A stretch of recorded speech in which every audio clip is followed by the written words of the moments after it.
Well, Jebb, I'd like to ask you, one of the things we talk a lot about here at Nestell and Associates is what we call the ERP organizational change triad.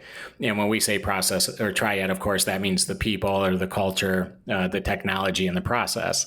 So I'd like to ask you a couple of questions in each one of those categories. So setting technology aside for a moment, what is your approach to helping your customers implement and realize improvements in their business? And I know that's a pretty general question, but just in general, what is your approach to helping your customers? And you already mentioned this idea of a customer-based steering team, but what else can you do to help implement and realize improvements within your client's organization? What does that look like for you guys? Sure.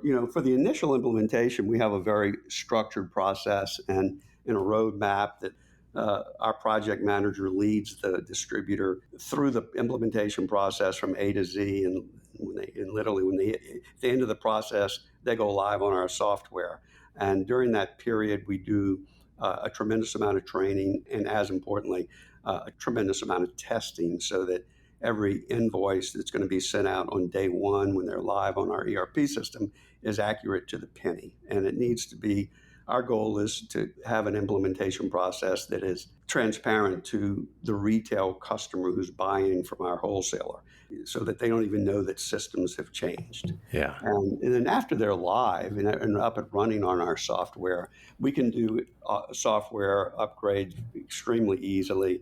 We do it on a year-round basis so that we can be responsive to whether it be a government regulation or simply something that makes them more competitive in the marketplace or respond to a requirement that's come down from their supplier, from the manufacturers. So, we work on implementation is a never-ending process because after the initial go-live process, we're constantly enhancing and installing software that makes them more efficient. Yeah. And Jebb, as an ERP software company, you sell and implement, software, right, and technology. But what would you say is the largest influence to ERP organizational change success? When we talked about this triad, the people, the process, or the technology, do you have any thoughts or opinions as to which one of those categories you think has the greatest influence? Or is it some combination thereof? Or what's your thoughts there based on your experience? Yeah, I mean, it's certainly a combination of the three, and what stands out is the most important to me is people, because it's the whole ERP implementation process, is based on working with other people and in a cooperative manner to where they feel like this is going to be something that's going to improve their business. I would say process is second and technology is third, because everybody has technology, but it's a matter of how you convey that to the end user and how you help them implement it, and not just implement it, but use all of the functionality and really leverage the software so that they can become more efficient and become more profitable. And that's certainly something that we've experienced with our customers, certainly and particularly the ones that embrace all of our software. Yeah.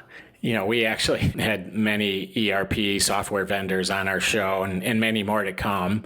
And we've had organizational change practitioners, and we've had end users, and we had lean manufacturing experts. And I'd like to ask that question. I know it's a bit general and a generic question, but some people are pretty adamant that it's one or the other.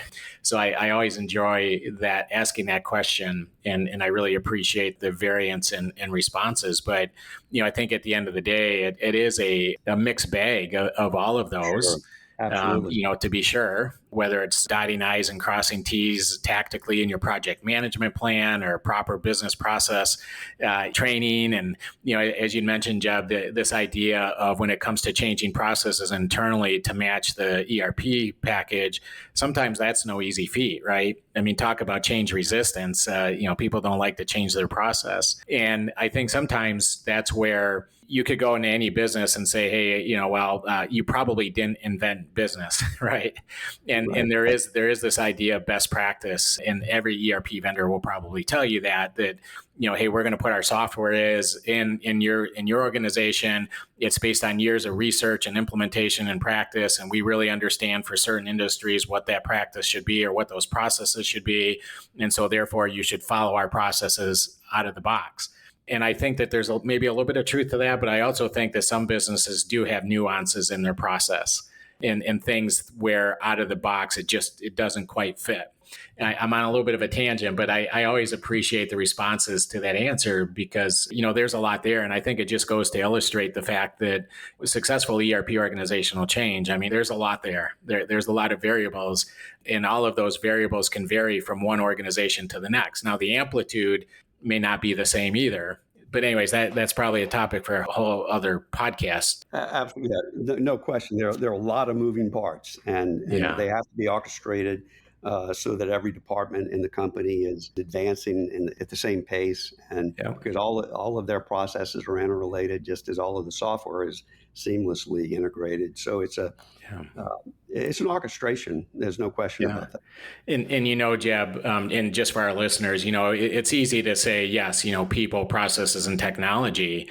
And that's pretty obvious. But under each one of those, you could just keep drilling and drilling and drilling, right? So when you talk about people, you're talking about leadership, you're talking about organizational readiness, you're talking about culture. There's a lot there. And the same with process and technology. And there's been a lot of research in ERP organizational change, and hundreds of what's called success factors have been identified that can contribute to the success or failure of an organizational change project, an ERP project. And one of the things is all of those variables are inherent in every ERP organizational change project.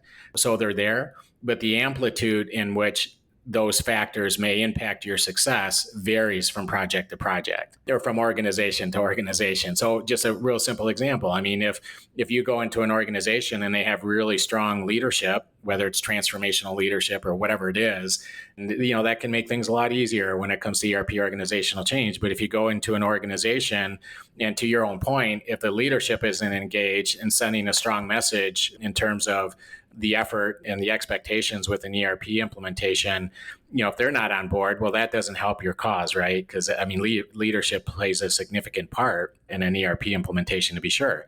But there's also been papers that have been written that say, well, no, it all starts with the technology. If you got a bad GUI user interface, or if you have bad technology, that's probably the greatest reason that ERP implementations fail. So it's just a fascinating topic. Yeah, like you said, for each three of those processes, it could be a long conversation.